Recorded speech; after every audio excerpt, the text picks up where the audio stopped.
Hi guys, and this one I'm commenting you. Where are your comments? And this one I'm commenting you guys. I can't see your comments. I can't see your comments. Okay, I'm still. Sorry guys, now I got a motkari. So you'll just have to forgive me. Nothing chango chic. I hope you know better. I hope guys. I hope you know better network. Pana. But say guys, sakanangoti segandite short life because those has a quit our life. And my life. Yes, you are life, man. I know a lot of people mamaka mirror up to life, guys. A lot but nothing that I was at work. I couldn't do the life. I couldn't do the yes, my life. How are you? Right, guys.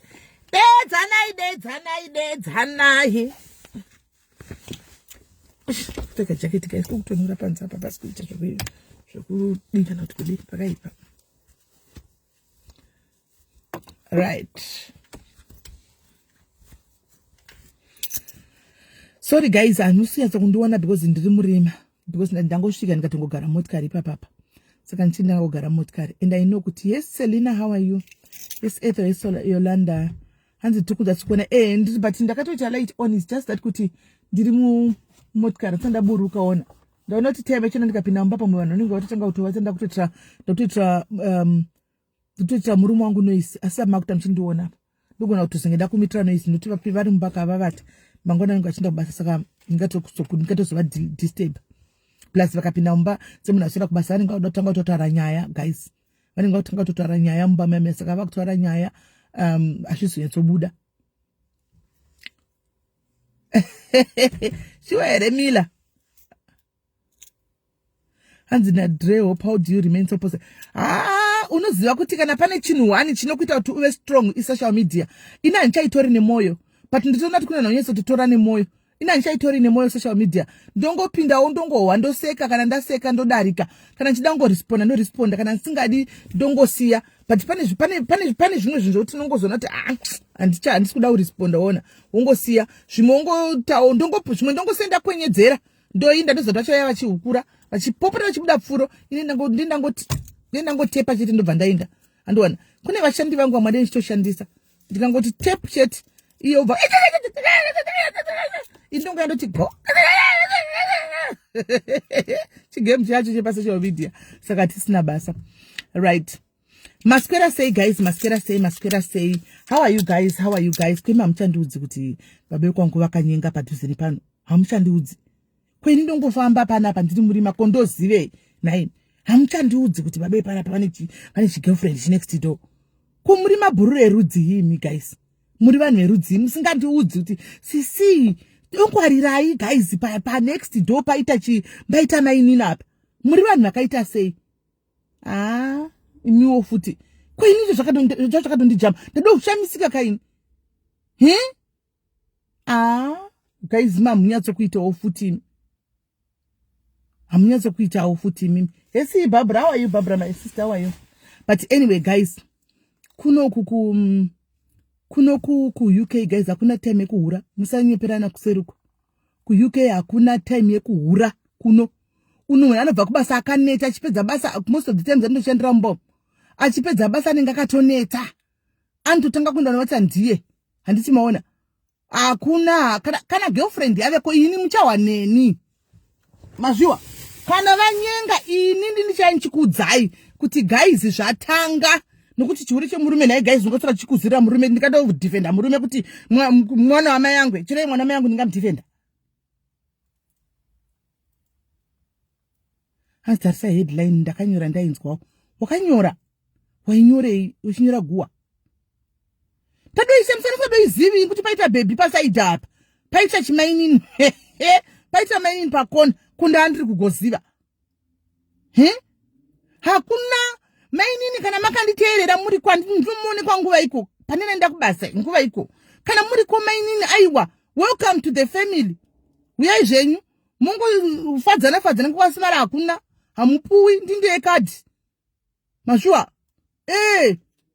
hakuna nguva izvozvo guys kana kuti kwai kubuda kana kubuda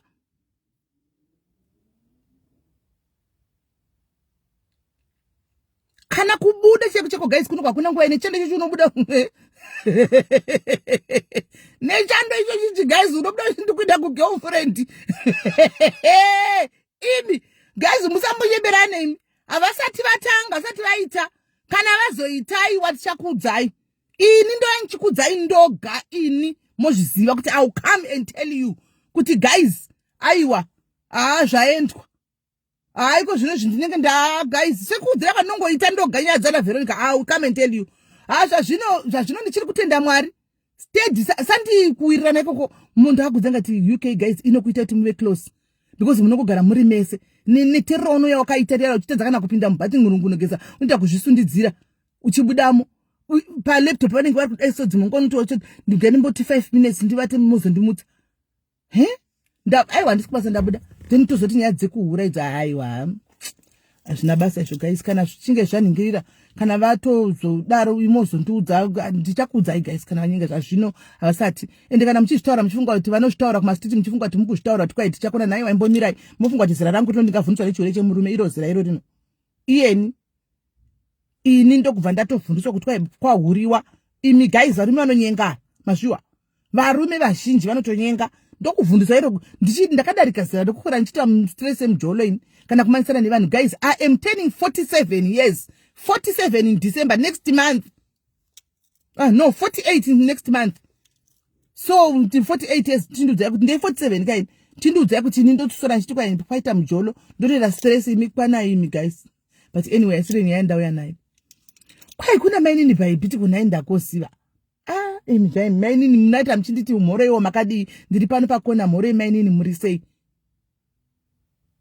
kuno ku UK munowirirana chete chero manga musinga munoto amuzivi imi but anyway iwe haisi nyaya yandauya nayo kwai kura vagara muno kavakarika vaya vajaira vasingashandi vasingaende kubasa keli vasingaende kubasa vaya vanomuta izvozvo ameni unofunga tini ndichiziva kuti munhu anopedza basa na 5 opinda bana 7 agosvigobuda agoti ndandiripi asina kana nabhururu ari muno hazviko asi zvaveko kana zvaveko ndichakudzai asichakudzai kana zvaveko 25 December is my birthday guys we're turning 48 handimaona 48 saka tisi type dzekuvhunduka mujolo isu no but anyway guys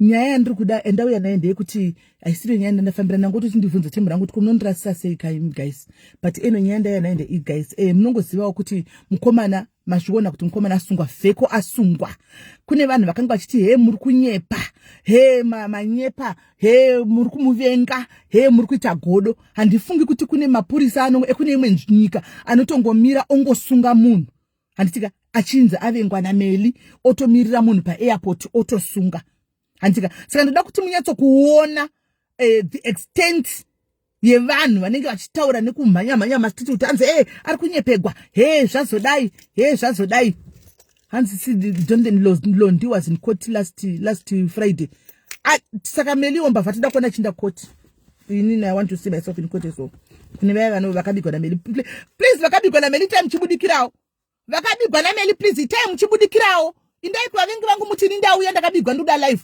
tikuonei because zvokungoti mbavha kuzvikona uko musingabudika hamusi kuita justice budikirai pachena indai kuvavengi vangu muti ndoda live ndauya marisiti angu aya apa conversation iyi timutumira mari ndakamupa mari apa mari yangu ndakadliwa mari akandibira marushu itaiwo izvozvo kamba vavengi vangu vafari zvino zvongotaugwa pasina victim muri vanhu verudziko guys toda mavictims handitika right but anyway nyaya yacho iripo ndeyekuti maona inini I was fighting for justice kugrupu revanhu vekugrupu alaita chorodzima kuvanhu vekugrupu guys handitika kuti vawane justice handitika justice yavo vaiwana handitika munhu abatwa sekunyepa kwainzi tikunyepa vamwe vakati maya vanoda kuvatana vheko iro zera rangu iro rino ndokubva ndanowanikwa ndichinokuvatana navheko vediwe mimi kaini ndozangu kuti ndiri hure sure certified hure repafacebook apa asi zvokuvataona vheko guys mwana mchechecheyoya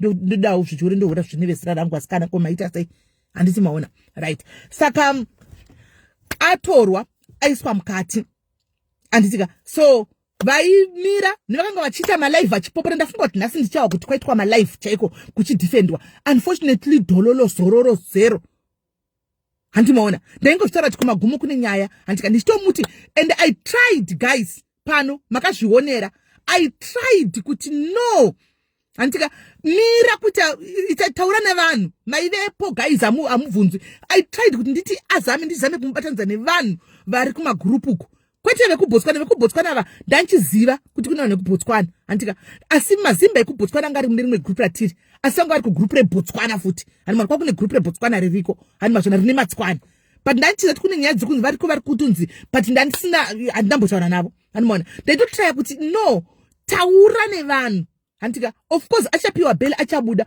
but the fact yekuti abatwa izvozvi right now nenyaya yefraud handiti nenyaya yefraud ndifuna kune vamwe varitobuda vakasiyana kumaplatform akasiyana vasina tombovhera vakauya kwandiri kuda kuti vanhu ava vakatowanda andimazviona yes very much confirmed Louisa andimazviona so ndozvona chida kungoti ndidini ndizamutaura kuti inini pangu pandaita ndaimirira vanhu ava handika pangu hapasi pandakupedza here guys ndipindureyo handina here kupedza zvandaitaura nditi ndopmira kana aenda kumagari ega kana achinyeperwa ngaenda nozvienda over kumapurisa handiti akaseterwa trap guys handitika akanzi tiri kuda kubhadhara handitika uya kuno kutagoka zviri kuita nemunhu yaya nevanobotswana akatopiwa imwe mari yekumuconvinsa kuti auya akati mari yabuda ka handiti apparently kune munhu anenge akatonzi akamubhadhara 40k recently inove ndofunga ndo yanga achishandisa apa 40k inove ndo yanga achishandisa chimwado achibuda apa akabhadhara 40k then ava ndobva vaapproacha vakavakansetera tepu yavo underground vakanyarira kuti zii vachiita zvinhu zvavo ndobva akwira chinhu ndiri kuenda kunotora yesimpo ndikunotora mari vamwe vakatomirira paairport ndokubva abatwa saka ini pangu guys masports angu ndapedza this is what I was just advocating for kuti vanhu vawane justice vari kugrupu izvozvo vari kugrupu rezimbabwewo vatotaura nemapurisa ekuzimbabwe kuti munhu abatwa kubotswana handika mapurisa ekuzimbabwe akatiwo vakubatana nemaprisa ekubotswana I don't know what vanenge vachironga nezvei handizivi vari kusouth africawo vakati mangwanawo mande vanomuka vachiendawo kupi vachiendawo kumapurisa kwavo kuSouth Africa kuti vadiyo vanotaurawo kumapurisa kuti ndo zviriko munhu akabatwa kuti vabatanewo nemapurisa chaiye kudi ekubotswana amene zvavanenge vakuronga but inini pangu ndipapa pandagumira pandapedza yes I was speaking to him also Raymond Swaraneng I was also speaking to him hanimona so pangu ndipapa pandatopedza ndipapa I tried kumbatsira right muri kuremember imi madhairies munozviziva kungoti vamwe vanongohakira nevasipo vanozosvita mastupid kuzvinyadzisa vega kumastreet uko you remember pekutanga ndakamboda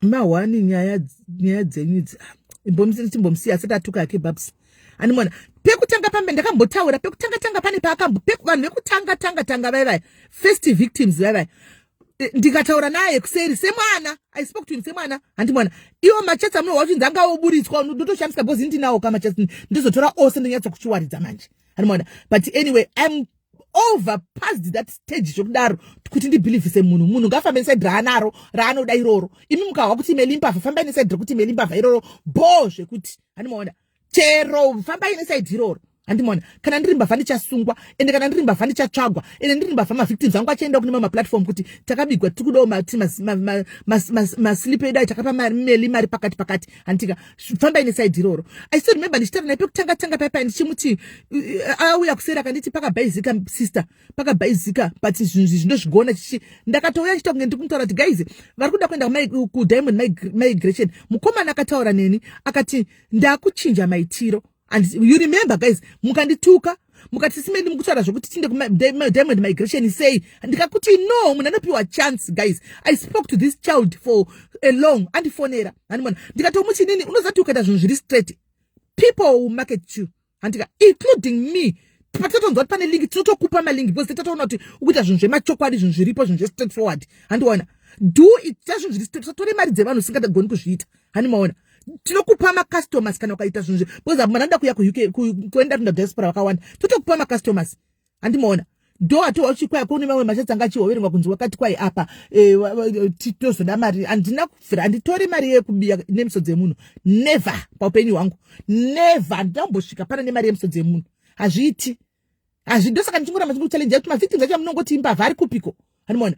Kwai kuna ubudisa video tonzanzi ngati tema guys regendi kudze.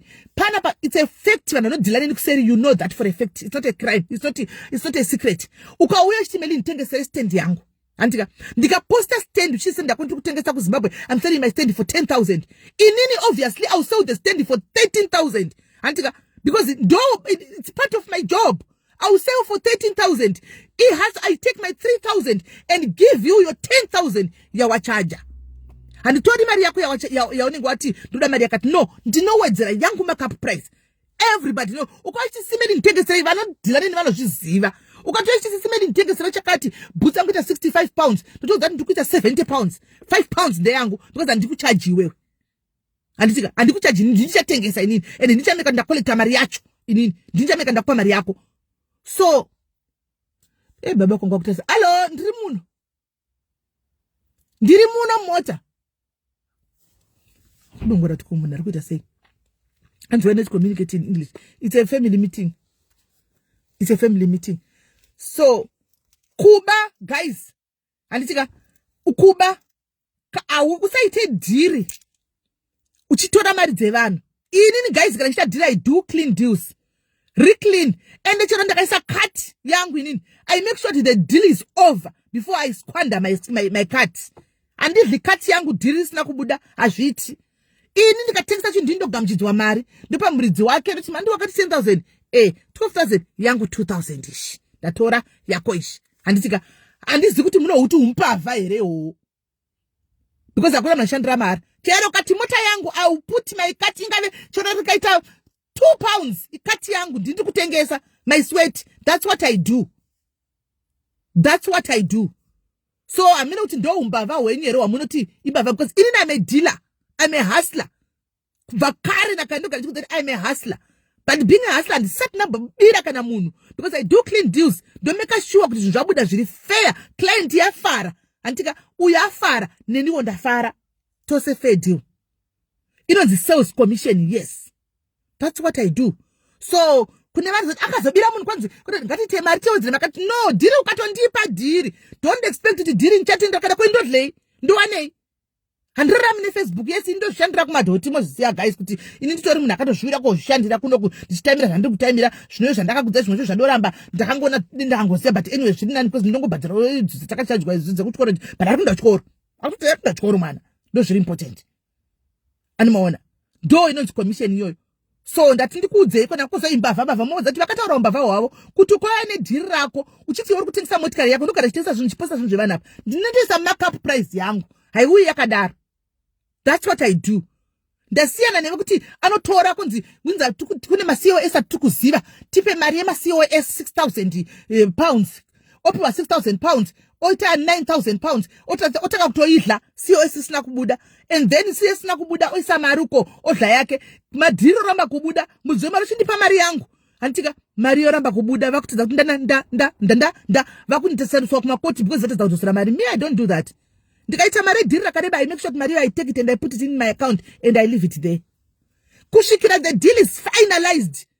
Uyafara kana afara ino wasana mboita yangu madhiri ema-COS handisati ndamboita deal paupenyu hwangu handisana mboita deal re-COS ndaitomatsvaga but ndakamashaya ndaitoda kudhila because vanhu vakadla vanhu vakaita mari nema-COS but unfortunately handina kuwana deal rekuita COS handimaona hapana pandakawana deal rekuita COS so handinambobvira ndadhila nezvema-COS asi vana ifamba nesaidhi iroro rokuti wakaita ma-COS fambai nairoro and ndaitodawo asi ndakashaya ndodla kana ndameka dhiri rapera ndozona zvapera shuwa uyu wakwira ndege woinda kana pakadaro atokwira ndege aveko then ndozodlawo yakati yangu handingotangi nekudla kune vanhu vakuenda kumakotiko because vakapiwa vakaisa masikati vakutodza kudzosera vanhu vakashaina pafacebook apa vachiflanda vachinodii vachinyepera vanhu vachidla zvimari chavo nakuchitipai mari dzedu mari hadzichabudi ndo unonzi umpavha iwowo ndo inonzi promax yeumpavha iyoyo meli hana.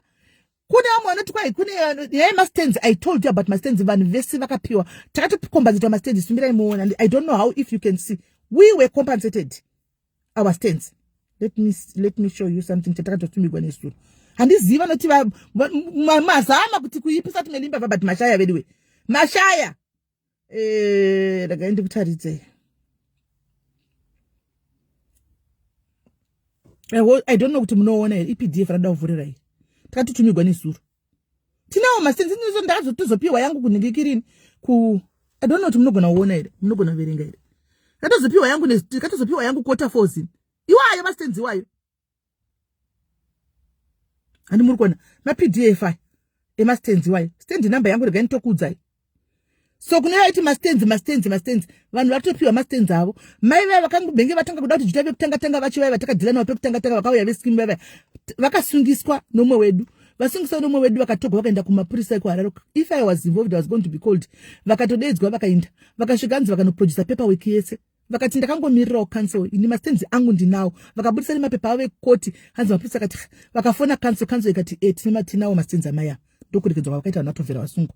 Saka many vamunhu vaya vanenge vachiti akaba mastenzi you are still lying. Meli is not a thief. Meli does clean deals. Anditika saka munhu wedu asungwa ari kumapurisa panguva ino guys atisku inangu I'm not kufara kuti ngazoti munhu asungwa noti chino anditika asingoti justice wo kune vanhu vari kugroup uko yaseviwa anditi vari kuZimbabwe vakamirawo netsoka vari kuSouth Africa vakamirawo nezvidodoma kuti dei munhu adini dei munhu angachi auyawo mari obvious guys pafair inyango nenda kavaudza kuti guys mari iyi yakawandisa mari kuti muchaiwana pakaipa akuna kwamuchawana mari asi justice yenyu ameno zvichazoitikawo handitimaona.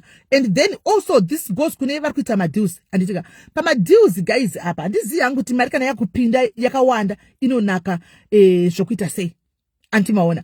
But kana muchita madeal guys kana zvaigona ukagamuchira mari yemunhu imboisa paside make sure that the deal is over, everything is finalized before you squander these people's monies because chinokusungisa sometimes misodzi yevanhu ndo inokusungisa misodzi yevanhu ndo inokusungisa. Vuka wangu waro how are you antimaona ndo inokusungisa saka nanangoda kuti ndizokudza hi brother yangu le guys nasita mema izo wakune rumema izo ino nchasvika ipapo kwa richuku richu sei kose ndasinga kuzina iwe riti ndasinga kuzina ndasinda kupa ma views zvina iwe ndakushare life yako ndaona ne vanhu 7 ndikaona vave kuma 100 ndichakuti ndikati inhasi wasimuka. But anyway simuka wanzodzi yangu pa Facebook nepe munhu wese tambanuka, have your space and do what you are doing. Anditika itaya uri kuita manyane side uri kumanya naro. So yeah, apa ndo patasvika guys. So ini pangu ndapedza. Anditi pangu ndapedza. Kana mukazozouya yenyu ndisingasazotauri zvokuti nyaya pera. Pane chimwe chandichafunga kutaurira apa guys. Munave maoko emapurisa. Is there something that I have to talk? Because apana angu anondimisa kutaura nezvenyaya iyi. Is there something that I have to talk? Apana. And because chiripo munhu ave mapurisa ave mumaoko emapurisa pangu pandakaita ndapedza. I raised awareness vachaendawo antika vachinobvisa mari come on guys izvo zvaazvenyu antika izvo zvaazvenyu musachadzoka kunchiti hanzi tabigwa tadai tapedza awareness maiona kune vachiri kumurambira aiwa izvo zviri kwamuri zvave kwenyu vari kuti kunyepa it's up to you. Kune vari kukuzirira vamwe kuti aiwa hana vanhu vanomunyepera munomuvenga munozodai guys hapana kuti ngamuvenga kugroup kwakauku dei maiona mwana mbuya vari kubudisa musodzi varikoka ndofunga mairega kutaura zvamuri kutaura amaizvitaura handifungi kuti maizvitaura dei maizove kugroup muchiona mwana mbuya variko vachichema handifungi kuti maizvitaura. But because vanhu vepasocial media chandakaona vari biased vanobhelieve zvanoda kubhelieve even chokwadi vachichiziva vachichiona chiri right in front of them. If they want to believe kuti color green iyo iri red vachitoona kuti red they will run nekuti color green handimaona vanotomhanya nekuti color green. So kune vachiri kuti ari kunyebedwa kana kuti vachiri kubhelieve kuti anoita zvinhu zvemavhisa it's up to you guys. Chandakaona ngakutunga kuadvisa because he was given power. Kune ma 3-way calls aitwa kune makozi aitwa kuseri but anyway it's none of our business because kuirana kunenge kwaita vanhu pasocial media handimaona nevanenge vachitobhadha it's none of our business kuirana kwavanenge vaita pasocial media zvirambidzwe handitika asi chokwadi chiripo ndechekuti tinofanirwa kutsiurana nekumisana pasocial media pamwe pacho murudo. I tried guys murudo makazviona I tried kuti no hauda even kuseri ini ndinawo machadzi vada handisi type yamanje ini ndakaisa ndosaka ndichitrustwa nevanhu because handisi type inobudisa manje machadzi kuti ndakuwaridza ndinawo ataitaura ese now I've got everything, even my voice notes, everything I have. But and this type yoyo, yokuti ndozo yanchi player because ndinoshanda nevanhu and the people they have trust him and ini vane trust yakadaro. Saka ndizombofi ndakabetray trust vanhu. But amabhiliva ndiri kutaura ndikoko asingazvibhelieve famba neside raunaro iroro. Asi chokwadi chiripo I tried even pa live nchimuti wona let's negotiate these people. I know one person umwe msocialite akanyarara asingapindiri nyaya dzakanyarara kuti antika aripo pa ningapa aimudza because anowirana futi kuseri achimudza kuti wangu ari ku South Africa kwa achimudza kuti wangu wona let's make an arrangement nevanhu uti kana 2 pamwedzi because iyi yakaoma iyi unoona ukavhera wangobatwa pakaipa aimutsura chindiudza achitondodza nemachats avaitaura I know hasi munhu ari passport netsera kana mbovhera rabuda pari kuita madhirama esai andimazvona hanzi ndina mai vakaroverwa 700,000 handizivi so handiziviwo mukomana achapiwa bill kana tachadi handizivi but ini pangu ndapedza ndangomirira kuonawo tangove comment section tese kuti tichingoona kuti chiri kuitika zviri kufamba sei zvazodii ndokwatave comment section ini pangu ndapedza ave kumapolisa vekwavari ma victims kuti ivo sezvavari kuronga kuti vachilayasa nemapurisa kuti vadai zvave kwavari andisi maona zvave kwavari kuti vochimira vakadii vochiita vakadii vochiita zvakadii but nyaya inenge yavike kupolisi inini pangu ndipapa ndadini ndapedza andisi maona so kana uripo wakabigona meni please enda kuna any socialite uinde ikoko nditi go home life andisika muchiburitsa humbo koko andisika zvinenge zvakanaka andimona kana kuto kuti izvo zvitikukwidze andisi maona so ndo nyaya ndachida kuti ndinyenye kutaura zvikuru because ndakwana washimirira kuti sisimeli kuti mucomment ndikaona kuti rega nditaure nyaya because from mangwana ndinda kuenda kuchikoro saka ndini sisina ndoenda na9 ndidzoka kwangu na 4 chikoro but ndinenge pamwe na 4 pacho you never know tinodzoka une assignment rakawanda sei antimashona so ndo nyaya iripo guys ndati ndiri kubirthday I'm turning 48 in December anditika mondigadzirira mapresents angu ndindadaro harimosati ndiri kuita ndiri kunonga monditiraka right then pane live yaitwa anzi kutsana kugona pinda mutongo fast I don't know George ini whatever zvaitika ndakutongomirawo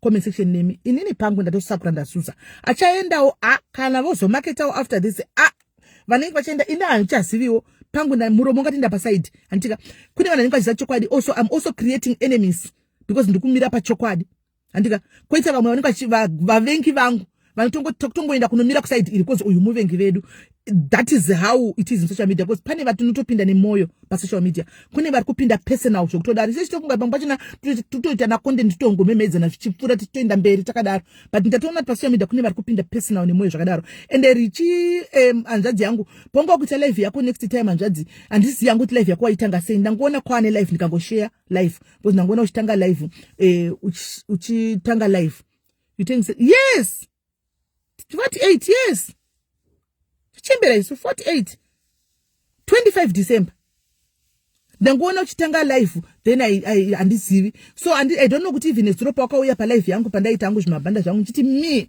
what ndichitaura vedweka richi wazoishandurudza richika wazoishandurudza kusvika ndandichi akwai ndiri kuadvocatera sisimeli because vaigwadziwa nezuro vaichema kuti ndakatuka kuti ngoma richi vedu wazowedzerera vedu ina ndambobvera ndambotaura izvozvo indakati ndisi ngomwa saka haufa chimbira kuti ndakatochisa mudhipu kuti nyatsokufreza ndo machi chakatoorera imomumu ndaidongopindurawo zvangu chitabhanda iwo handisi zvokuochema wakazviwanepi zvawaita kuti uzofadza vanhu kuti sisimeli vakachema richi ndine mwana wanzwa richi ndine mwana wanzwa ndine mwana wangu nemwana wehanzvadzi yangu andinogara nawo ndine mwana wandakaba handisika paperwork yese ndina very akatopinda zviri legal hapana wakapinda nemwe nzira yepasi pemuti asi kuti izvozvi tine mhanya nenarrative yevanhu kuti hatingakorekti vanhu kuti handisingomwa aiwa ndiri ngomwa asingomwa munhu anditi plus handiti mumba mune vana vari mura toti ivava vandakavabava asi handiti vari kutoti mama ivava vandakabava handiti vari kutoti mama kwandiri handiti vatokura vachichengetwa neni handiti vari kutochengeta zvakanaka serege vachienda kuchikora everything umwe atiwe kuinvestika handiti ndo motherhood yacho ndo kuti mama hati ndotonzi izvo zvandoti mama maswera sei ndichitopinda ndo kuti mama aka kozoita vasiri ava kwete vamwe vari kunze uku vamwe vandochengeta vandagara nichikudzai vamusingaziva vandobhadhara maschool fees and what vanototi mama zvakare handimaona vana vangu it takes the whole village to raise a child handimanzwisisa saka ndati ndipfuure nepapa because ndigadzise nepapapa handimaona asi pasocial media pa ndini ngomwa hombe pasocial media handimawa ini pano ndini yacho inini pano. Saka mukandiona muzati zungomari yairo radarikapo chibereko chacho ati ndakachisa mufiriji. Aiwa tausi tinoda kufamba neside ravanofamba naro. Tofamba neiroro. Handitika ukakuchinzisiva mai ava vanditori neheps band repsa uti nokuti ndina izvozvi yakatotapukira nekumakumbo. Yakazobva kumusana izvi ikadopinda nemumusoro yakumakumbo mufunge. Iri kuti ramba kurapika imo muno muK. Heps ndini president weheps. Saka ndati muzive papa pamupadarike. But zvisinei ndoda panyaya imwe yakakosha guys. Anengatsvaga ke my numbers, it's fine. Handimaona. And even if you adopt a child, chakakura to be a parent. Exactly. Ndinoda kunoadopta mumwe. Indawana mumwe kuti mumwe mazviitire chete masiwo esa yaiti. But ndikudzoka ndakudza kuti ndachienda kuAfrica mai manjika. Ndichana kunoadopta kundonotsvaga kunoadopta. But and why should I adopt guys? Ndina hanzvadzi dzangu dzine vana. Hanzvadzi dzangu dzine vana hobho kumba uko. Vanhu vanotoitwa kwakasiyana siyana uko. Ndongonotora umwe ndoti ngauye ndotora idzi vana vangu hanzvadzi dzangu vana vangu vakachengetwa neni saka vana vavo vana vangu vazukuru vangu ndotora ivavo ndochengeta muropa imomo kozita vamwe ndina vekunza vagaiza ndinochengeta vana chona ndozovakwanisa here vakawandisa handimaona saka ndongotora ndochengeta ivavo ndikuchengeta vana handiti maona vana ivavo totochengeta vana at least vana havasi muroad hasi street kid and they are well taken care of yeah. And they live a very, very, very comfortable life. Very comfortable. It's just that you don't know me, guys. Mnona zvepasi social media ende makaona kuya kwandakaita kuno kuvazhinji vakafunga kuti mai avatambura zvotoenda kunosuka.com. Vakomana nemeza tochenda nemadokta akabva kusaba aona mukana akauya kunoka manesi akaona mukana akauya kuna tochenda nawoka ekuti right now tanga takataimira but zvinhu zvacho zvinongochinja munomu zvakatochinja handimaona zvatochinja saka zvakadaro takutota plan B zviripo but ndo zviripo. Right. So, imwe nyaya iripo anzi please adopt me nevana vavo. Utozokugona here iwe vazha dzangu ndine mazvo dzangu isingawiwe isingadohwi uko kumba kuti izvo zvonda kasota svika kana 5 isingawi. Sakudado vene 5 chaiko. Vandotopaya bade nchitombotumira zvose zvamutenga ubobho ndoti zve zvichindepi. Didn't take care of that. Anditi maona. Yes. So, imwe nyaya ndachida kutaura guys ndatozoona kuti pasocial media pano tinotopinda nekubatikana zvakasiyana pasocial media tinobatikana zvakaipa uko live kwari chuko anditika kwazokwira David Abdul the Ghost akwira palive so and ndisingatodi zvachose because ini kwanditika mozati panguva yendi kuti ndisiri mumudu plus andigusi munhu anogara akangotsamwa anti munoona anogara nebitterness akatsamwa so it takes time for me kuti ndipinde mumudu kuti ndazotsama kana kudai because kwandiri ndechitofunga zvakapera ini kwandiri ndakambomemedzana naDavid zvamunoziva mese pano guys takamemedzana pekutanga takatomemedzana chaiko akatanga ndakanoti kuti why is it especially panotaga kuti meli unokwira and you talk about me why handimaona why because she was somebody who was here on diaries yeah kuseri kweGhost guys kune munhu saka kuseri kweGhost kune nditowira nemaghost kana tutaura nawo kuseri kuseri kweGhost kune munhu ndangwenda kana kutocreate ghost nasi azvireva kuti kana uri ghost I cannot talk to you andisika ndinogona kutosiya kutaura nevana ava ndotoya kwauri we because ndikuirana newe uri ghost da uri munhu kune munhu kuseri hakuna ghost rinenge siri munhu ndosaka muchitaura so ndikauya ndikataura ne but ukazotanga wozonyepawo kuti zvinozotanga kunetsa andiona but we were just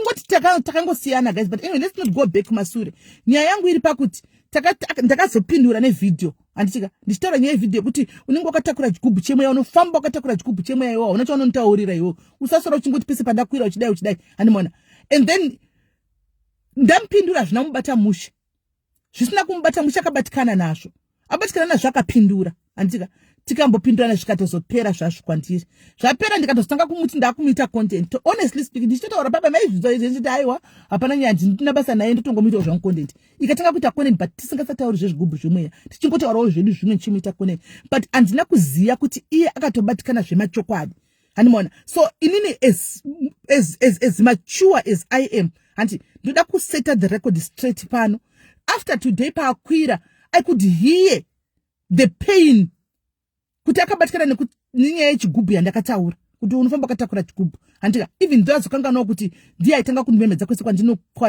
kwandaituka kwese aikwira chindituka azokanga mwake ipapo handimaona handisipo pakugadzirisa rega ndichiti nini ndine mhosva let me take the blame handimaona akazobatikana akapinda abatikana chaiko because ndandichitoseka hangu kuti saka akatotozozvitora serious ndamurega ndikamuti alright sorry ndamurega kandimemaidza ndikamurega chitara zvaanoda ndikati aiwa kureva kuti munhu akabatikana regai adurure ndobva ndamusiya ndatosvika pakunyora kuti alright sorry Noti ndaona kuti wakabatikana ka nezvinhu izvi zvepa social media.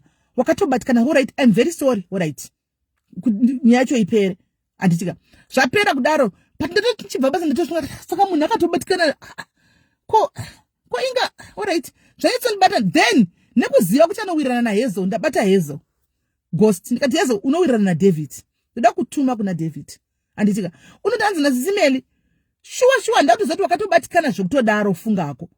Anditika, I'm very sorry, ndakatofunga takatopedzerana. I'm sure nasi wadurura zvanga zviri pamoyo pako. Tave fair and square. You don't talk about me, I don't talk about you. Ndatomuti muede. So that I can say it myself to her. Antimaona. So that I can say it myself to her. Because atotanzi pakataurwa nyaya pako yaswaga. Hanzi vaindi memaidza. I don't remember nchi memeza. Ndakatotaura zvakanaka. Because pandiri papasina grudge, pasina nyaya zvakatopera. You know me, guys. Ndakatotaura maivepo ndikati vanhu vanowirana swaga vanowirana naDavid. David, I'm sure anokudzora. Andika zvakawanda kuseri. Then andriniwewo I would listen to her. I think those are my ways, life iripo. So and kana takaudzwa takaona live andinoda mbodata naro, guys. Ndangomuti so ndangoti, you know what, I'm not in the mood and andisi kutomboda and andina need kuti sore tichwa tukanzi tukumemedzerana chi chako kunonzi kudi kuti akanga chingokura kwese kana tuka chindiwedzera kundituka indikazoitawo video nchitara zvechikubu akabva good, she's 30 something, she's an adult, munhu mukuru atove mbuya naiye 35 and above, whether 34 watove mukadzi mukuru, aurambi uri mwana uri kukura. Tiri kuona mazera madika ari kufa, me turning 40 and atove futi mukadzi mukuru. Antimaona. So one has to be avuma ke kuita mudofo, saka ndinda avuma kuita mudofo. Antimaona. Saka ndizvitaure pano makateerera, guys, kuti ndiri kuti kwaari sure David wakabatikana nenyaya ndakataura ndadozati video yakanyanya kuto I thought kuti tiri kutoita zvokutomemedzana, but yakakubata zvekudaro ufunge sorry yako pa life panapa mese makateerera. Sorry zvako ufunge wakabatikana. Sorry zvako wakatobatikana ufunge instead kuti kungomemedzana zvowa uchingonimemedza ndione ungomemedza chingoti zingomawo ndichisekawo hips ndichitofawo nekuseka ka indo yawo ndoti zigubhuzi 20 liter yare mweya tichingo, but I could hear today in your voice kuti no, une pain.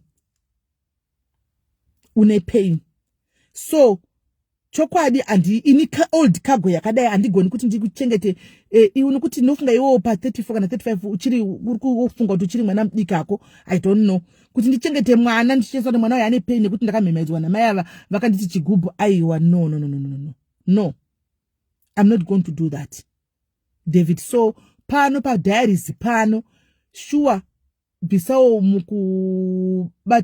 batikana kwako mumoyo takamemedzana pekutanga kwandiri ndakatokanga mafungana ndakatidarika, but ndatoona kuti wakatobatikana ndakatokanga mwaini ndosaka pane tutaura netutaura zvakanaka nezvako pano pana swaga wacho, because swaga wacho futi nyangwe ndakatomukanganwira mwana kwandiri, he's a son.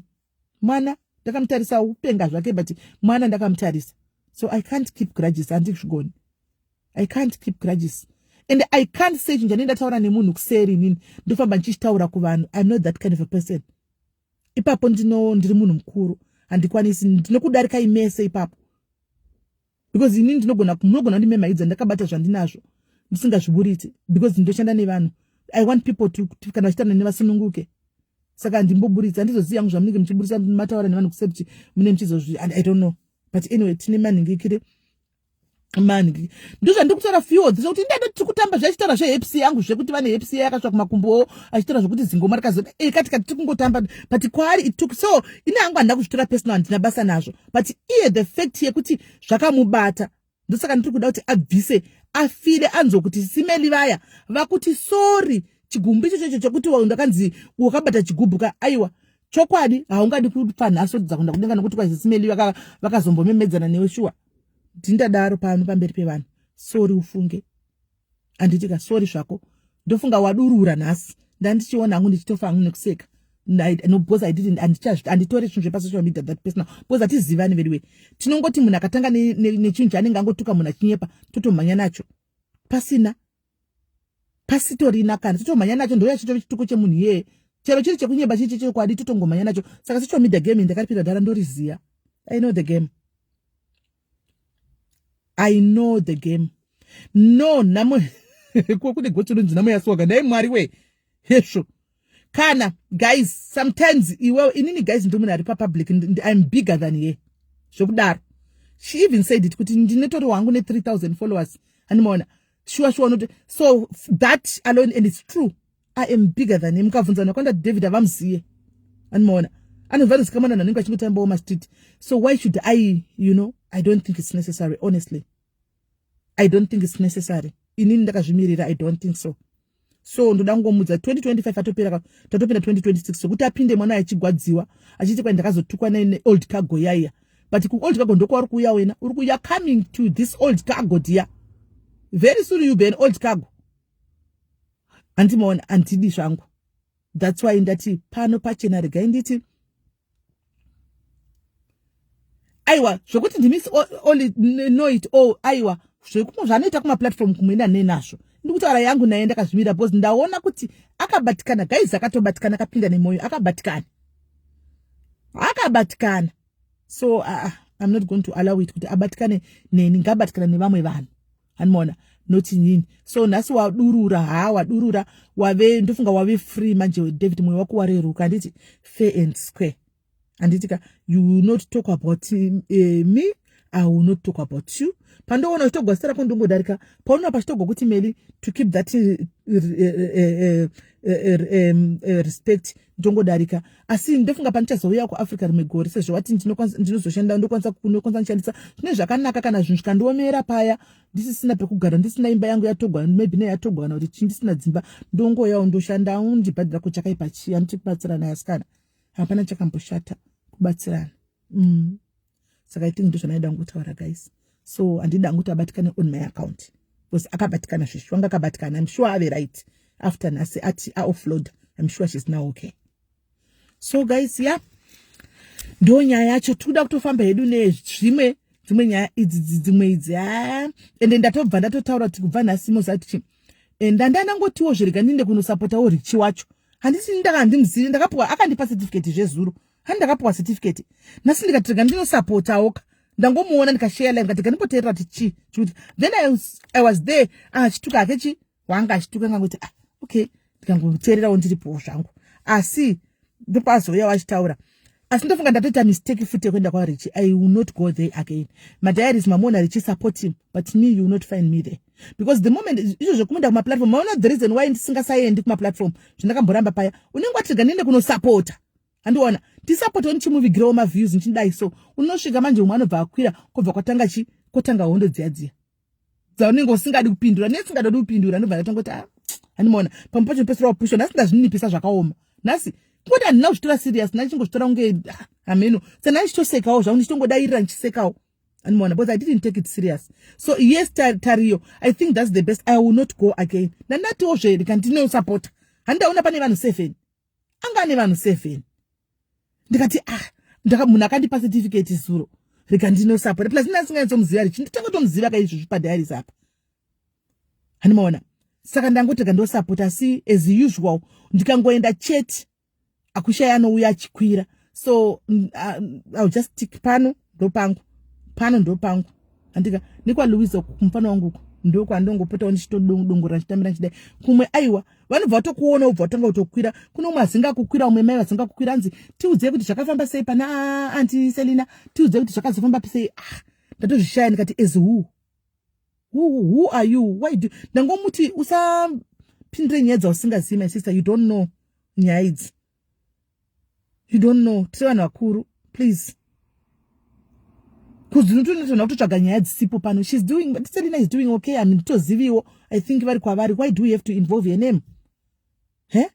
She's doing what she's doing koko kwavari. I'm doing what I'm doing here. Why are you have to pop up all these names and what and why ashibudi sure nasa zengeta tosvika kuma azinga tosvika kuma 100 atombosvika kuma 160 something Richi nasi madhari zakazara ikoko atombosvika kuma 160 mandashare papa. So kana content yachona iriyo kuti I will not go, but handisi kuti vamwe ngavaende vanodini munosupport guys. Richi ndi president ndi president social media, saka president vanoda ndo title yavo vanoda kusupport. Let's go and support him anditika, but me personally as a person no kuto support ma upcoming kwacho kutonetsa right. Tobva ipapo topinda panyaya yenhasi yaBolasa guys. Bolaza ndaisa audio video maiona. And this you couldn't do chi guys. I don't know whether to play this here or not. So Bolaza ndamuti enda kumapurisa. Ndashowa nangu babs. Ndatoshamsikawo but it's fine. Ndatoshamsikawo. Avari mavo comment my sister. Ndogona imunhu wangu zvodaro samukhelisa umana. Munhu wangu zvotodaro the way I like nditomuziya munhu wangu zvotodaro. Ndatoshamsika chitotaura nyaya dzidzi ndikati as who why we vangena phi lava vantu kwenzakala la and then she lied kuti ndamutuka didn't ndangoti my sister do not get involved in nyaya dzamudzizivi zvokutotogwa muna chokwadi kuti ndezvechokwadi here kana zvisi because yacho hamusi kutoisiya musave involved simple vakatanga kutomhanyana kuti ndatukwa inarrative kuti ndatukwa but all is fine anditika so guys paita ningikiri paita inonzichi paita kutaura kwangu na Bolaza ngati Bolaza go and report kumapurisa ndo player guys mazvinzwa one ingamanzwa one let me go there and play it munzwe nyaya yandi confuse guys ndikati ndodi ndambotozvibvunza kuti ndoi player ndodi niko hanmaona right inzwa audio anditika inzwa audio hanzi ya Bolaza circulating oh yeto circulatewa oh okay but anyway let me just play kuneva sina kunzwa listen to this one maita zichi ndito zvekuba muchiponda vanhu kusvika muda kubatsirwa nei kuti mundisungiroka kusungwa sei inini handizi mapurisa keni inini handizi mupurisa muri kuda kutaura nani azoti mundisungira kwenda kujairika endai kupolisi endai kupolisi ndine kuuraya vana vaya vana vapi ekufira mumota vaya vekuwadzana asi ndinototi ndisungirawo mhosva yacho namba dzangu madziona kupi takodela nemusoro mati takodela nemusoro manga madziwana kupi takodelawo nemusoro madziwana kupi mapiwa nani namba dzangu takodela nemusoro asi manga madzipiwa nani ndakodela nemusoro sei handikunzwisisa ini ndakodela nemusoro wangu manga madzipiwa nani manga madziona kupi ndakodela nemusoro dzangouya mumusoro menyu saka inini mafona mukiti muri kufonyerani anati mundisungiroka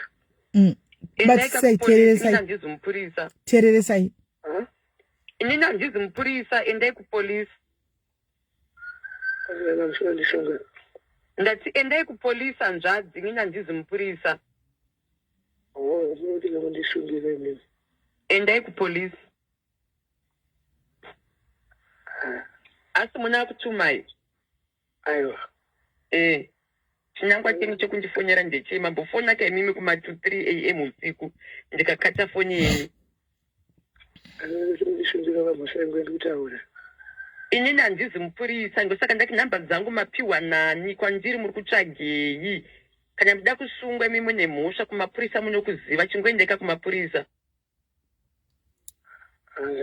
pamushanditsvaga inini handinokutsvagei ndine simba ripa handizi mupurisa tererai right muri kuona guys muri kunzwa apa paita mistake apa paita mistake guys uyu munhu ari kuti ndisungirei mhosva yangu so I'm sure ishona yanetsa apa guys munhu uyu anga achiti ndibatsirei kuti musunge mhosva isabude pachena amen kuti ndiri wrong here guys I'm thinking ndizvo zvaanga achitaura inini amen ndo zvaanga achitaura kuona kwangu ndikuti ndati ndisungireiwo mhosva yangu ndisungireiwo mhosva yangu anga achiti ndisungirei mhosva yangu kuti like ante Bolaza ndazvokurapa Bolaza ndazvochivanhu zvokurapa rapa I'm sure anga achiti ndisungireiwo mhosva yangu like zvazvokuti muvhare mhosva yangu ndofunga ndozvaanga achitaura then Bolaza azotaya kufonera nhamba idzi animona ambotsira mbodzione idzi ataya kufonera nhamba anditika kuti ataya kufonera nhamba dzinobva ona kuti hadzipo paEcocash anditika ndobva ndati fona futi ndobva afona back zvakare.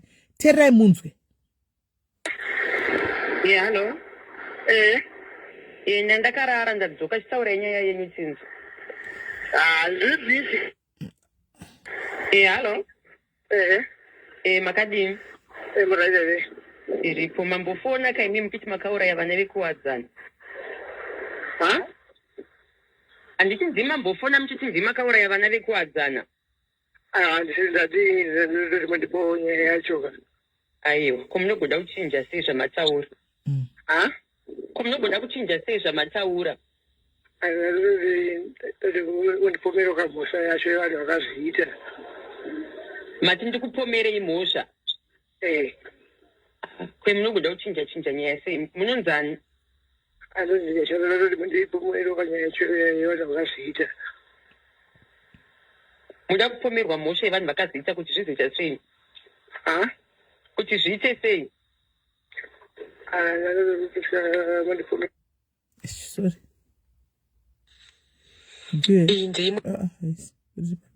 Pomera ngumhosva yacho yevanhu vakazviita. Kuti zviite sei? Ndoida ngumhosva yacho iwe kwandiri. Nei? Munonzani? Anonzi Nyasha. Munonzi Nyasha? Ndipire nyaya yacho iwe yayo kwandiri nyaya yacho. Munonzi Nyashani? Yes, yaenda kupolice Aiwa, mastini. ndima nditsvaga kasani ndikubvunza kuti munonzi Nyasha ani, munogara kupi? Andiri kwaMutare. Muri kwaMutare ndo kwamunogara? Namba dzangu mazuva netidzoseresere. Ana kudhaira nemusoro. Hakuna munhu anongodyara nyamba nemusoro dzaasingazivi kakuti dzabva kupi. Serious nangodhaira nemusoro. Asi manga madzipiwa nani? Hapana munhu ambondipa. Hapana munhu ambokupai? Madziona sei? Madziona sei? Nangodhaira nemusoro. Saka mimi pamafonyera ingini mafona muchiti muri kufonyerani? Pamandifonera mafona muchiti muri kufonyera ani?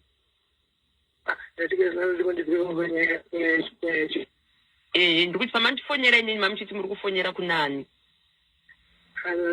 Ndishungirira nyaya yacho. Ndo zvandiri pamafona kwanjiri mamuchiti muri kufonyera kunani? Nekuti nandizo kupurisa kainini.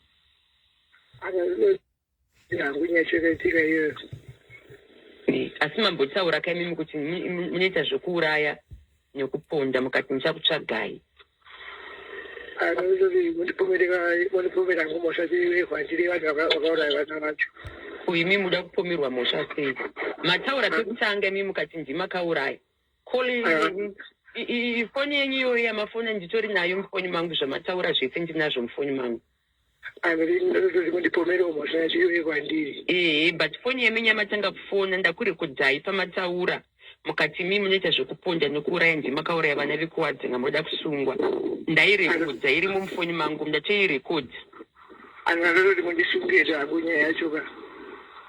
Muda kusungirwa nyaya yacho pakai? Alright, kana muda kusungirwa nyaya yacho chindipai adresi yenyu tiuye tikusungeni. Ndipei adresi kwamunowanika tiuye tikusungeni. Ndikona kwaMutare wani. Aiwa, Mutare yakakura katingangouya kwaMutare tisingazivi kuti takananga papi. Chakura. Ndipei shedzerai adresi. 1683. Chi?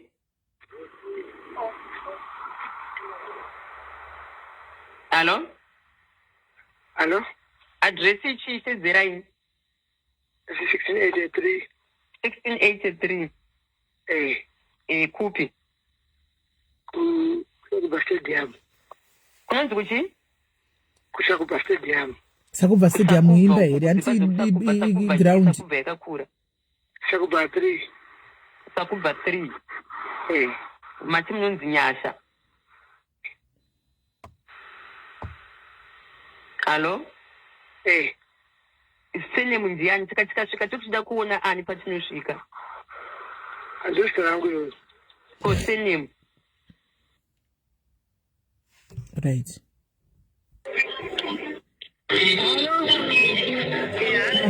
Yes. Mira. Yes. vana vekuwadzana handiti ndima mbofona muchiti ndima kauraya vana vekuwadzana handisingati ndipo nyaya yachoka. Right. Saka after anditika after ndamuti enda ku police anditika unoripota in case you never know guys because interpretation dzinogona kusiyana. Ini ndachinzwa kuti ari kuti ndisungireiwo nyaya muchandi amusi kunditsvaga. Hamene kuti kana mazvinza pa audio kutanga hamusi kunditsvaga ndachiti muri kunditsvaga anditika ndisungireiwo mhosva. Handimaona.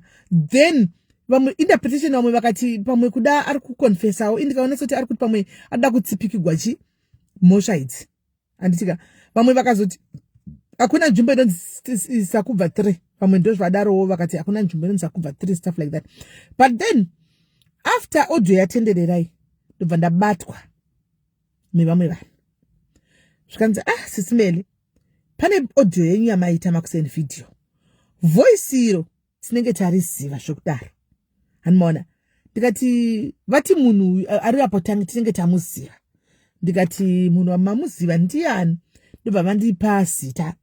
Handimaona ndikati munhu ndewepi ndobva vandipa lead zvikanzi munhu uyu so aimbogara South Africa bla bla bla bla bla. Handimaona but akadzokera kuZimbabwe so vandiudza ndichitaura zvakawandangu ndikati serious kanzi ndobva ndaforwarda kunani noti vanhu vati vanga tori neconduct ndobva vandipa conduct ndobva ndati kuna Bolaza tora conduct iyi. But before waenda naye kumapurisa ngatimbonzwa kuti mavoice aya ndizvo here kuda guys tiri wrong maybe we are wrong anditika maybe we are wrong ngatiterererei mavoice notes mavoice aya voice iri iyi ndeimwe nhamba yacho iyi. Okay mirai nsibe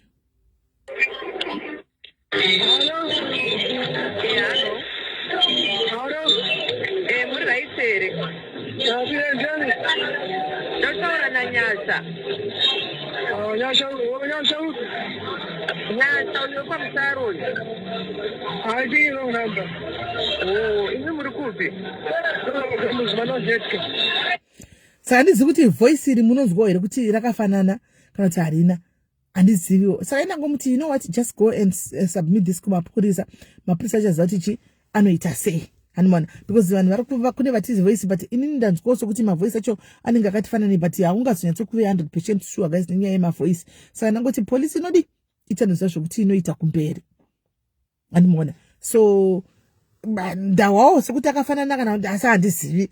Handimaona saka ndangoti chingoendawo saka ndo pasvika nyaya chatizivi guys I don't know hatizivi but handifungi kuti ingave prank. I don't think kuti it was a prank.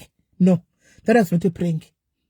That was not because munhu yakunza tanga kufona kuma 2 AM ndo patanga kufona and uyu Bolaza akazomufondera beki zvamunetsa koli yamunetsa akazofona beki kuma past 5 hanzi not identical. Handizivi ndangoti akaenda kumapurisa saka ndamubata usiri munhu anga ari busy kubasa tidzoti zvazofamba sei but ndangomuti indachi kupolisi tinonzwa kuti chiri kuitika. So guys hatizivi kuti pane zviri kuitika here kuti nokuti ndambozama kufunga kuti kana munhu motive yemunhu yekutaura zvinhu zvakadai inenge iri yei. What will be the motive guys yekuti munhu anobva just like that angononanga panyaya yevana iyi. What will be the motive? Pasina kana nyaya pasina kana chi kungoda kungonorwa nemapurisa. What will be the motive? Ndakasiyana. Okay, so I don't know guys. I mean kana pane vanoda kuedwa ndingokuedhawo mbijana ndipinde zvangu mudheni vanoda kuedwa kana varipo please. Ndo zvacho zvokunetsa mai Davis kuti obva afonera futi munhu anoita zvokurapa Bolaza ing'anga ka oita zvokufonera futi ng'anga achitaura zvinhu zvakadai zvinhu zviri sensitive kaizvi ndamboti ndirege kuzvidera bedza but sisirena mental health inongonononga vana vavo inongonononga vana vavo vekuwadzana. Amen. Mental health kuti anongonononga mwana nyaya yevana vekukwadzana otofamba nayo ototaura kuti ndinda imi inyari sensitive kai ndamboti ndirege kuzviposta paine kati kukanikaga kuposta pamwe itori information kai pamwe itori crucial information kuti pamwe inogona kutozolidawo pasomething kana paine something hanzi ask AI ndinomubvunza ndichiti kudii naye rudo ndo ndichiti kudii kuti voice imwe chete ndoisa mavoice kuti mavoice mamwe chete. I don't know. Guys, ndichabvunza sekudaro, maybe ndichabvunza kuti andiudze kombere mavoice acho kuti akafanana here. Handisi. Varipo mwada kuedwa here. Richanga ukauya pana pautauri nyaya dzekumasititi kana dzevamwe vanhu. Handitika hautauri nyaya dzevamwe vanhu kana nyaya dzekumasititi kutaura nyaya idzi ndizotataura. Kutaura idzi nyaya iyo iri apa. Dzekumasititi kuti tatopedza isi tatotaura tatopedza. Hatidi kutaura nyaya dzekumasititi. Hatisi kudzida. Ndo pacho Clara, it is very sensitive kuti munhu angaita prank nechinhu chakadai so no zvandirambira. Aiwa Kelly munhu iye ndiye atotanga kutaura zvokukwadzana. Tikuramba kukwidza munhu iye ndiye gandimboedza nematemba because ane profile ane account yake. Munhu iye ndiye atotanga kunotaura before. Nomatemba yadona esenda futi. Mira ndi play futi. Ndiye atotanga munhu uyu.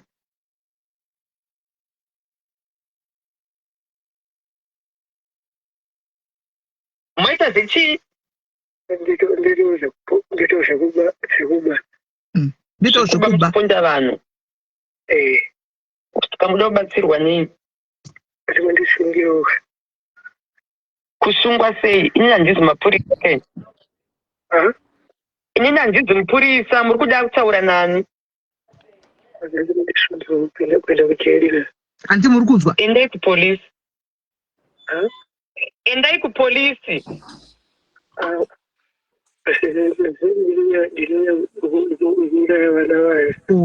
Dini uyokuraya vana vayo. Vana vati.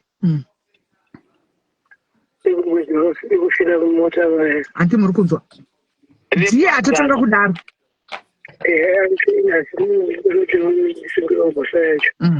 Ndiye atotanga kudaro. Right, hello my callers. Smiley, Kanjan. Mushe zviri Matemba. Ndiri right. Quickly, you know what you can do? These days kune AI. Muka even ChatGPT. Muka attach both voice notes andika pa ChatGPT. Mova maibvunza kuti are these voices, is this the same voice? It will tell you if there is any disparities or if there are any similarities. Okay. Yeah. Thank you. All right. Thank you very much, my sister. Hello, dear caller. Hello, Susmel. I think murumo yoga. And pan hanga ngofona pakati pousiku. Pane zviri kutomunetsa. Anofana ngari connected somehow. Vana vanofana ngari kumunetsa because mungangoti from nowhere munhu asina kana problem nazvo, asina kana anything connection. Ungotanga kufonera vamwe vanhu pakati pousiku. Agona uyu akamurecord. Asi atotanga kumurekodha pakati pekutanga ngasingarekodhi hanzi patanga kutaura nyaya dzinopatanga kuzomurekodha.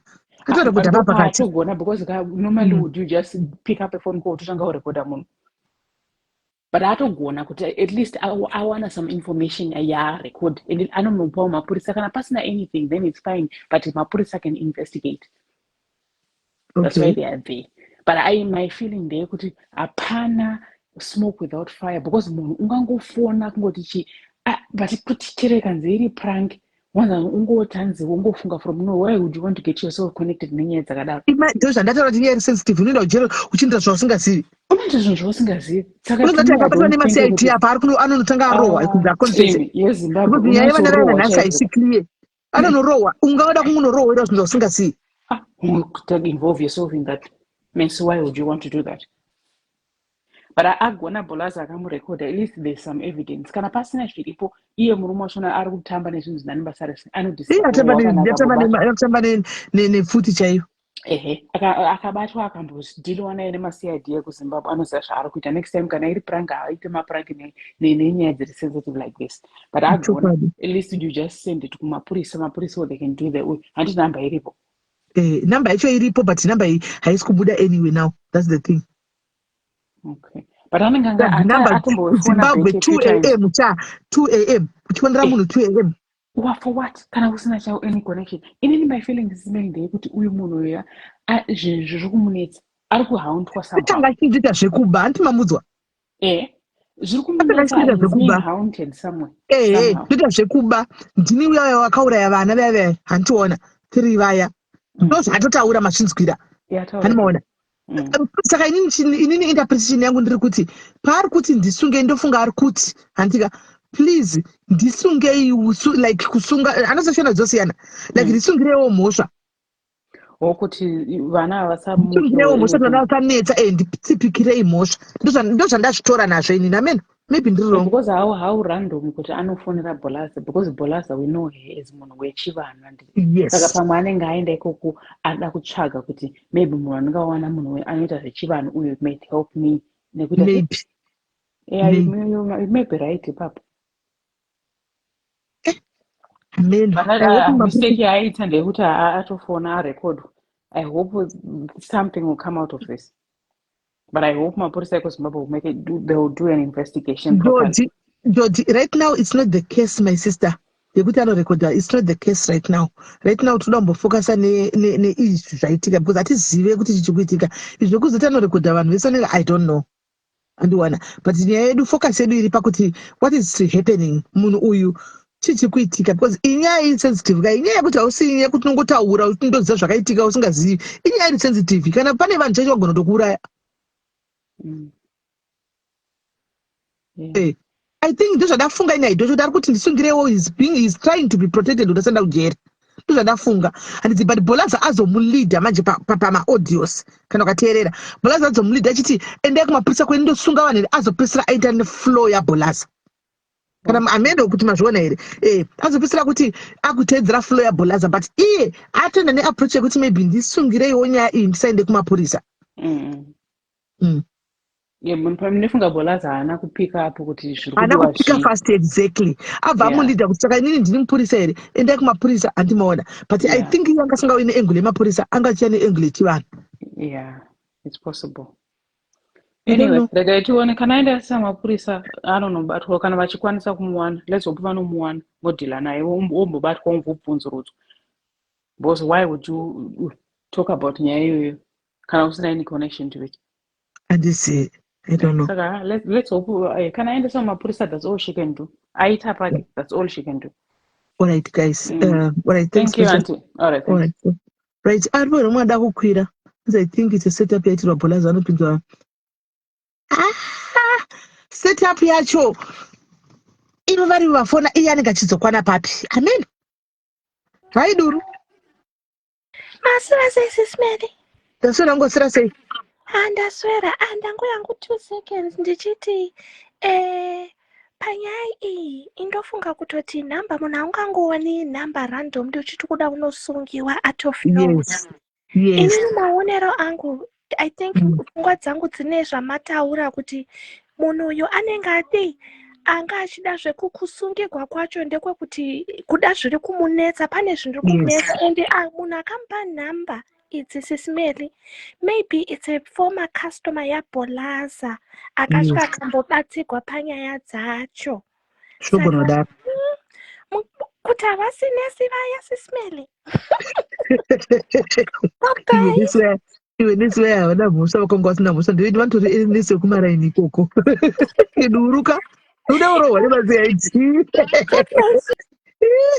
duru amena ako anmona so ameno guys tongozomirirawo kuona kuti zviri kufamba sei tongonza ndichamubvunza mangwana kuti kuseni kuti kwanzi kudi polisi yapindirire polisi yatichi tonzwa so yeah guys I think ndizvo zvapasina mwada kukwira I think ndiyoyo so mangwana tozodzoka tohwa maybe toita neansa yevana vaya vedu vaya vegweru mangwana maybe toita neansa kuround table yacho iyoyo kare natombonditi ndoenda here kuround table ngati kuround table kundonodi kuround table kunoenda kunoita here gavaite round table yavo vanditika kana vaita round table yavo if they want us to be involved they will come back to us if they don't come back to us it's still fine isatinyengerere atimanikidziri patisingadiwi tatangoonawo kuti vanenge panodaiwo but hatikwanisi kumanikidzira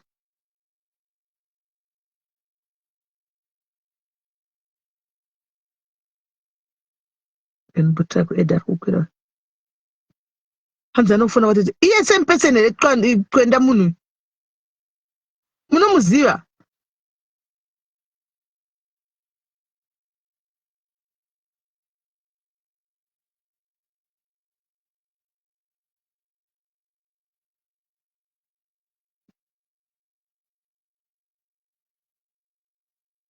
Anzi ari mukadzi wokurova mwana anza kunda kukoti mangwana. Mukadzi wokurova mwana unda kukoti mangwana. Bolaza ndi bolt cutter. Ndi bolas. Ndirendi kuramba neti fone kwe kuramba kukwidza ndikutotaya kueda kukwidza but kuramba yaramba kukwidza munhu angakaisa request apa iri kuramba kukwidza. So guys ndakwenda. Patana ikauya mangwana auget ndoya nchikudzai. Kuti nyacho yafamba sei kuwana kutsvai kudii vatapiwa. Andinoona. So yeah, we'll talk tomorrow. Ikaitinde kunovata anditika whoa kwanzi munhu yanosifana kwati tilda one. Whoa alright. Saka pamwe aiprenge pamwe ibenzake. But nyaya yacho ari kutamba naye iri serious, haisi nyaya yekutamba naye uchitamba nezvinhu zvakadaro. Haisi nyaya yekutamba ndisi nyaya yekutamba naye. Mukadzi yanzi ari kuenda kukoti mangwana. Ndataiona kwati Tilda ikoko. Mukadzi yachinzi ari kuenda kukoti mangwana. Tilda ari kuenda kukoti kwamutare mangwana vanenge variko. Ndavaona achidaro. Saka mangwana anenge ari kukoti. Odra zvabve kwenda tozvitaura kuti ari ikoko kwacho kuBotswana ikoko kwaari ikoko. Ameno kuti zvichafamba sei. Ndopana chitaura kuti pangu ndapedza ndasakura ndazuza.